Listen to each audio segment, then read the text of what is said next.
proceed to the national games. Now, a day after President William Ruto announced the dismissal of the cabinet, political pundits are asking why the head of state had to retain Musalia Mudavadi, who is the prime cabinet secretary. They argue that if the cabinet failed, then Musalia must also have failed in his part. Some, however, see this as a political move to consolidate the Western vote bloc. Clement Masombo with the report. The move by President William Ruto to dismiss the entire cabinet came as a shocker to many, though it was one of the demands by the Gen Zs. The surprise was, however, when the head of state announced that he would spare Prime Cabinet Secretary Musalia Mudavadi, who doubles up as CS for Foreign and Diaspora Affairs.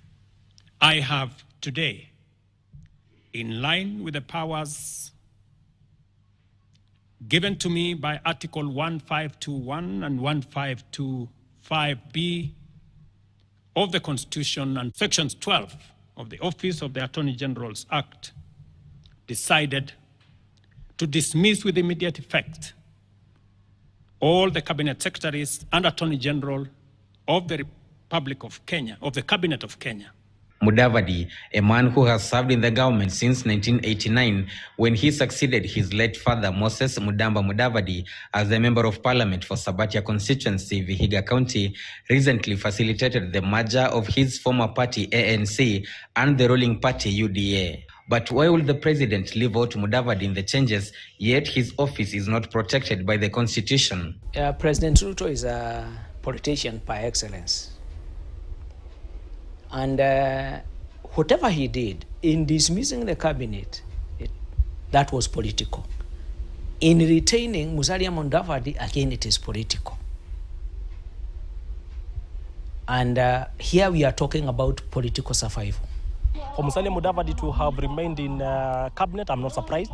I think he's a gentleman. I think from what he has exhibited as a public servant, he is equal to the task. And also, being the prime cabinet secretary, he has been able to stand and show guidance to the rest of the cabinet. While some say Mudavadi could have been retained, given that he was one of the principals in the formation of the Kenya Kwanza administration, pundits argue that the president's move was political in attempts to hold on to Western Kenya should Mount Kenya, a region that overwhelmingly supported him in 2022, slip away come next general election. In view of what has been happening in Mount Kenya, and in particular, the uncalled wars orchestrated against the deputy president by those close to the presidency, then of course the president may be considering, if these people, the people of Mount Kenya, are to slip away, then by retaining Mudavadi, he will have a bargaining power with the people of the Western bloc. I think other than the political element of Musalia Mudavadi being one of the principal in Kenya Kwanza government, having been spared, although there are other principals like Alfred Mutua, who was shown the door, I think from where I sit, I think personally I support Musalia Mudavadi's action. You know, whatever he does in government, you can see what he's doing, where his efforts have been quite agreeable with the public. I can see long advice. I can see a political mistake, because so long as he was an appointee of the president, just like all the other CSs, it is only that this CS is senior than the others. To me, he should have gone home with them.